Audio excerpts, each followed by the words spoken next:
काट रहे थे नन्हे मुन्ने पोटैटो के हाथों की उंगलियों के नाखून। पर पोटैटो जो नाखून बिल्कुल नहीं कटवाना चाहता था, इसलिए वो अपनी उंगलियों को मोड़ देता है। पोटैटो घबरा रहा था, इसलिए वो अपने हाथ खींच देना चाहता था और पापा उसे कहते हैं अपने हाथ मत हिलाओ। पोटैटो के हाथों को इतने नजदीक से देखने के बाद पापा मन में कहते हैं जब मैं दबाता हूँ इसके हाथों को तो वो काफी सख्त हैं, अभी भी इसके हाथ में काफी गांठें हैं। पापा के हाथ में था पोटैटो का हाथ और पापा की टांग पर था पोटैटो का सर। पोटैटो इधर उधर लोटपट हुए जा रहा था और सीधा पहुंच जाता है तकिए से पापा की टांग पर, जिसे देखकर पापा खुश नहीं थे। पर उन्हें एक योजना आती है, वो पोटैटो को अपनी गोद में दे देते हैं और उससे कहते हैं टिक कर बैठ जाओ, बस थोड़ा सा ही बचा है। जैसा कि पापा ने कहा था, थोड़ी ही देर में पोटैटो का काम तमाम, मेरा मतलब पोटैटो के नाखूनों का काम तमाम हो जाता है और पोटैटो के हाथ बिल्कुल साफ। वाओ! नहीं, वाव वाली बात बिल्कुल नहीं है। पोटैटो बिल्कुल खुश नहीं है, उसके नाखूनों के टुकड़े जमीन पर पड़े हुए हैं और उन्हें देखकर पोटैटो दुखी हुए जा रहा है। पापा को समझ नहीं आ रहा कि आखिर पोटैटो इतना दुखी क्यों हुए जा रहा है, परंतु हमें पता है एक बच्चे के हथियार दो ही तो होते हैं, एक नाखून और दूसरे उसके दांत। पापा अपने पोटैटो से उसके हथियार छीन लिए। बहुत सालों के बाद पापा काट रहे हैं अपने नाखून, नहीं, इस दौरान उन्होंने नाखून काटे हैं, पर उस वाक्य और इस वाक्य में बहुत साल गुजर गए हैं। पापा अपनी गोद में कागज रख सफाई का पूरा ध्यान रखते हुए नाखून काट रहे हैं। पोटैटो आता है, उनकी तरफ देखता है। पोटैटो के चेहरे से साफ तौर पर उसकी घबराहट नजर आ रही थी, ये देखकर नहीं, जो आप लोग देख रहे हैं वो देखकर नहीं, पापा के हाथ में पकड़ी हुई नाखून काटने वाली देखकर। बेशरम लोग, जो आप देख रहे हो उसे तो पोटैटो रोज ही देखता है, उसमें घबराने वाली क्या बात। पोटैटो पापा की तरफ देख रहा था उनके सोफे पर झुककर, तो पापा उनसे पूछ लेते हैं क्या। पापा उसकी तरफ नाखून काटने वाली करते हुए कहते हैं तुम्हें नाखून काटने हैं, ये लो। पोटैटो पापा से नजरें चुराते हुए कहता है नहीं नहीं, मुझे नहीं काटने। परंतु इससे पहले कि पोटैटो रफू चक्कर होता, पापा उसका हाथ पकड़ खींच लेते हैं। पोटैटो कहता है रुकिए। पापा पोटैटो का हाथ देखते हुए कहते हैं तुम्हारे नाखून कितने लंबे हो गए हैं और कितने दिन नहीं काटोगे, तुम कितने बड़े हो गए हो और अभी तक अपना ध्यान नहीं रख सकते। इतने सालों के बाद भी अभी भी इसे अपने नाखून काटना नहीं पसंद। ये बचपन से लेकर अभी तक बिल्कुल नहीं बदला।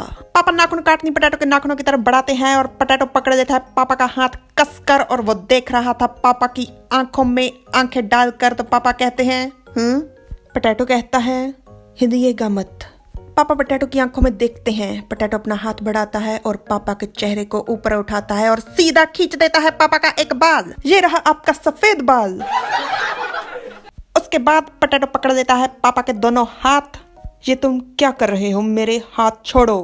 नहीं, छोड़ो, नहीं, छोड़ो। पोटैटो पापा की आंखों में देख रहा था बनाकर भोला भाला चेहरा, और उसके चेहरे और आंखों से बस एक ही बात कही जा रही थी पापा को, मेरे नाखून मत काटिए, मेरे नाखून मत काटिए, मेरे नाखून मत काटिए। और पापा भी शायद फिसलते जा रहे थे इन जज्बातों के बीच पोटैटो के इस भोले भाले चेहरे पर।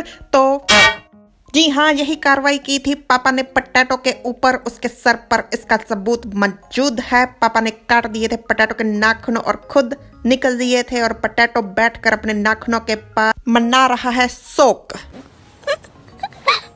बेचारे पोटैटो के हाथ तो साफ सुथरे हो गए हैं, परंतु उसकी आंखों में एक आंसू आ गया। उसकी रोने की शुरुआत हो रही है ना एक खातिर, परंतु वो रो तो रहा है ना बेचारा पोटैटो। वो एक ही बात कहना चाहता है, कृपया मेरे नाखूनों को अकेला छोड़ दीजिए। आज की कहानी से मुझे शिक्षा मिलती है कि जरूरी नहीं कि वक्त के साथ सब कुछ ठीक हो जाएगा, सब कुछ बदल जाएगा, सब कुछ ये हो जाएगा। नहीं, कभी कभी ऐसा नहीं होता। हमारे दुख, हमारे दर्द, हमारे डर हमेशा हमारे साथ रहते हैं तब तक जब तक हम उन्हें बदलने के लिए, हम उन्हें छोड़ने के लिए खुद से तैयार नहीं होते, खुद कोशिश नहीं करते। हाँ जी, पर कुछ चीजें बदल जाती हैं, जैसे कि नाखून काटने वाली पहले सटेज रंग की थी, अब वो सुनहरी रंग की हो गई। और दूसरी शिक्षा हमें यह मिलती है कि हमेशा अपने माँ बाप की बात समय से कम जिद कर मान जाइए करिए, वरना आप पर भी ये कार्रवाई होते हुए देर नहीं लगेगी। वैसे इस कहानी की मुख्य शिक्षा तो वही है जो अभी आपने कही, परंतु क्या अपने दुख, अपने दर्द, अपने डर को भूलना या छोड़ना इतना आसान होता है जितनी आसानी से आपने कह दिया? बिल्कुल नहीं, बिल्कुल आसान नहीं है पर नामुमकिन नहीं। कोशिश तो करनी पड़ेगी, कोशिश करेंगे तो जरूर कामयाब होंगे। परंतु कुछ लोग अपने पूरे जीवन प्रयास करते रहते हैं फिर भी वो सफल नहीं होते। उसका क्या? उसका भी एक कारण है और उसका कारण है कारण। मतलब ये कि लोग बस समस्या को देखते हैं और उसका उपाय ढूंढते हैं, उसको हल करने की कोशिश करते हैं, उसको खत्म करने की कोशिश करते हैं, जबकि वो कारण की तरफ तो ध्यान ही नहीं देते।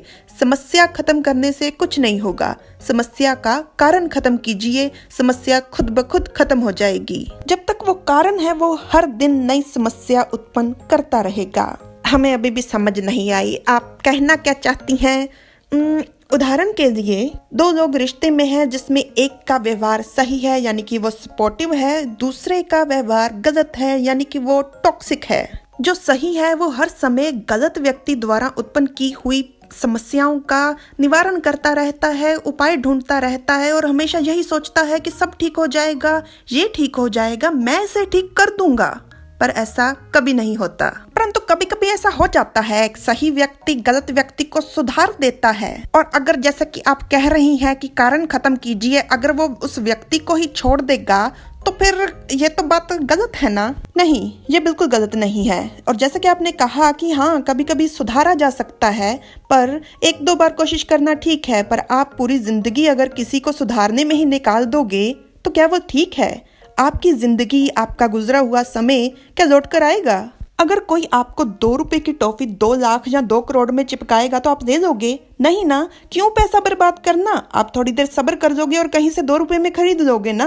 वैसे ही आप अपना समय क्यों बर्बाद कर रहे हो जबकि वो अनमोल है। और सबसे बड़ी बात, क्या आपने उस व्यक्ति को बिगाड़ा है जो सुधारोगे? जब आपने उसको बिगाड़ने की गलती नहीं की तो उसे सुधारने की जिम्मेदारी अपने सर क्यों ले रहे हो? आपकी गलती सिर्फ इतनी है कि आपने उसे चुना और इस गलती को सुधारते हुए अपने चुनाव को त्याग दीजिए। ठीक है, समझ गए कि खुद को खुद ही सुधारना चाहिए।